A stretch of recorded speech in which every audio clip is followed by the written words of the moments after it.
Hello and welcome. This is going to be another astrology compatibility video, and this is going to be between Scorpio and Capricorn, which is a very interesting relationship. Um, it's funny because I'm becoming keenly aware just how many relationships with a Capricorn can either be full on love or full on hate.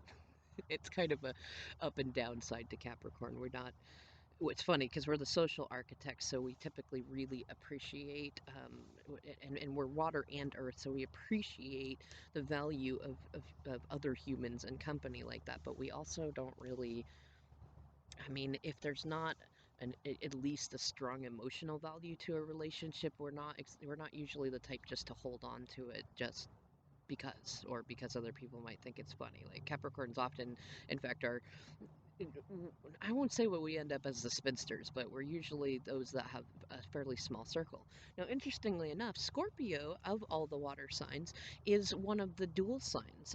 It too is like just whereas Capricorn is qualified as earth, but it is earth and water. It's a sea goat.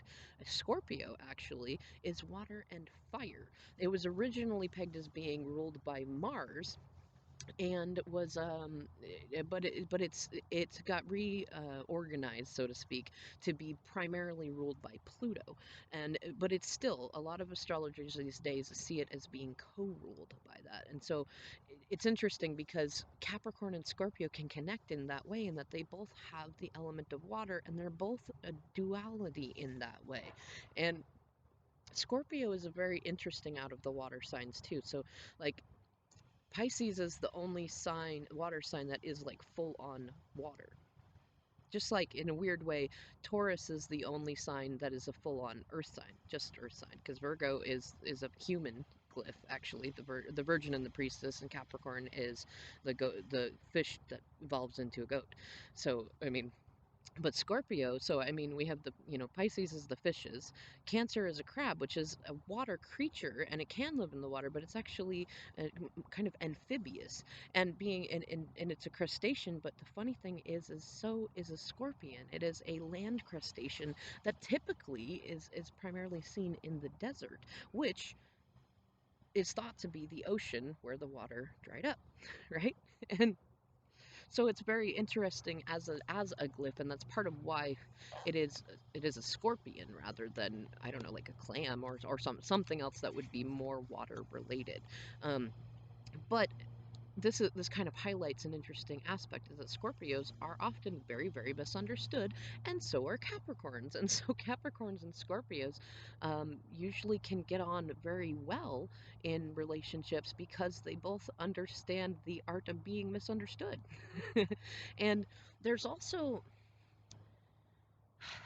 well, okay, so both signs tend to usually have some amount of preoccupation with the metaphysical and supernatural world. Scorpio is usually much more so than Capricorn. And what I'm going to say is, if you have somebody that has Capricorn elements with, has like Capricorn dominant with Scorpio placements, which actually is what I have, and then say you have someone strong Scorpio elements with Capricorn placements, you're actually probably going to see a lot of really good synastry there. Um, especially if they're opposite to each other rather than the same. Like if you had Capricorn with a Capricorn person and they both had Scorpio elements, it's probably going to be too dangerous.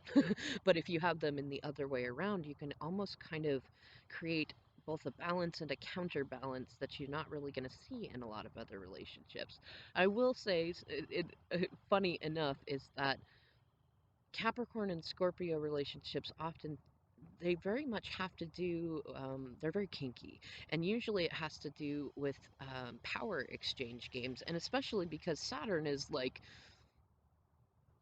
yeah, I was just thinking like Saturn versus Jupiter, but Saturn really is like the big papa of the zodiac, of the planets, and it is, Capricorn rules the 10th house, which is the house of the father and the office and government and things like that. So, and literally the Saturn slash Capricorn card of the tarot deck is the Devil card, and it very much has to do with debts and karma, and also taboos and things like that. Because a lot of people associate the Devil card just with like our lesser nature, but hedonism isn't, it's not all to do with our lesser nature. It's about pleasure, and it's also about consent and um Well, like recognizing that you can free yourself through choosing the things that once were forced upon you.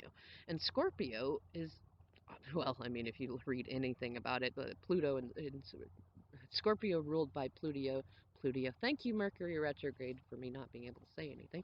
Ironically, in Scorpio right now, all about taboos, and rules the eighth house, which is in a house I put it as the bedroom. It's very much about passion and lust and power and humanity also. And it's also about secrets and looking beneath the mask and vulnerabilities. And it's kind of the scorpion and the frog thing. Like you want to help, but you never quite know if you're going to get stung or not.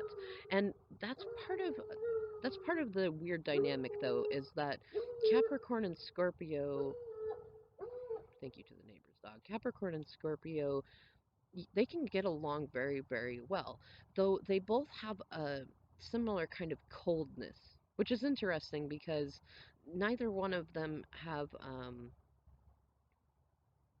was going to say ice in there, but there's no ice in the zodiac.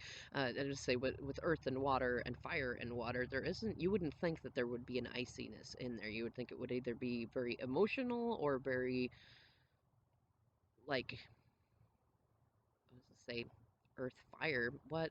I don't know. What I can say though is that when a Scorpio and a Capricorn relationship comes to an end, it's usually because there is some sort of an emotional boundary that gets crossed, and it's not, I mean, in most cases, because both signs are very much often just done when they're done, like interacting with somebody, it's not usually very dramatic, but it can be. It really depends.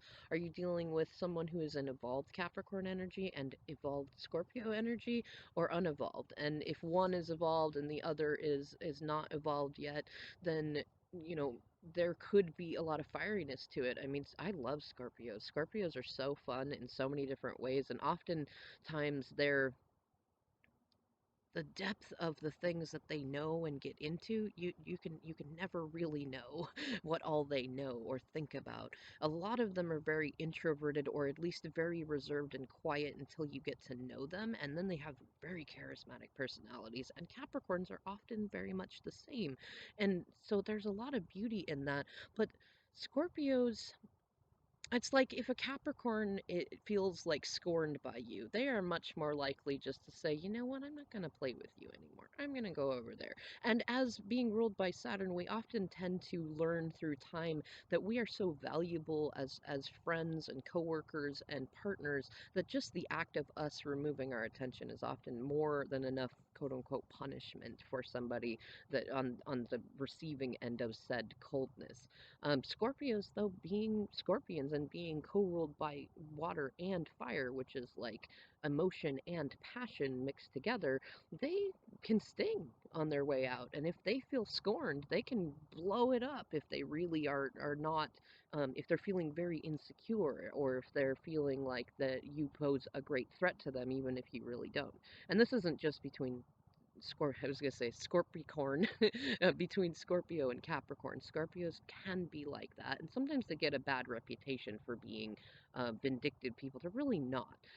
It's because a Scorpio often gives so much of themselves, often in almost an unhealthy way, that they can feel really, really thrown off balance if somebody pulls away from them in that. And so, I mean, a lot of matchmakers would not actually put Capricorn and Scorpio as a good match, but I think as long as you're making sure to look into the chart for the, further elements than just your sun sign, that actually it can make a really, really good match. You just need to make sure, much like with like Capricorn and Leo or Capricorn and Gemini, that you're negotiating from the beginning what your boundaries are, what you'd like in the dynamic and things like that. And then it's a little bit easier that if things don't work out later, that there weren't any false promises made or anything like that. And likewise, if you're a Capricorn and you're admiring a Scorpio, because this can kind of be like Capricorn and Leo, is a very primal type of relationship.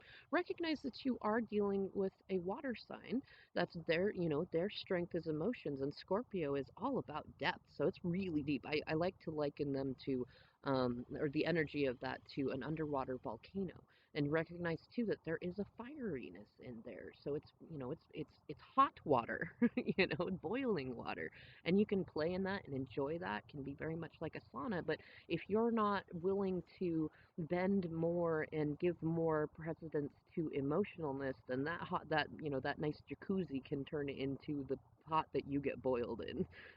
And likewise, Scorpios, if you're considering a Capricorn as a partner, recognize that they do have emotions and they're very, very deep. They're just that through their life story, they've learned to put them in a different place, and are much more likely to just back away and kind of go into their own shell time rather than fight with you. And oftentimes, Scorpio energy, it builds intimacy through contrast and conflict. So, you know, make sure to be flexible with each other if you're going to go for it, and then just be gentle in any conflict.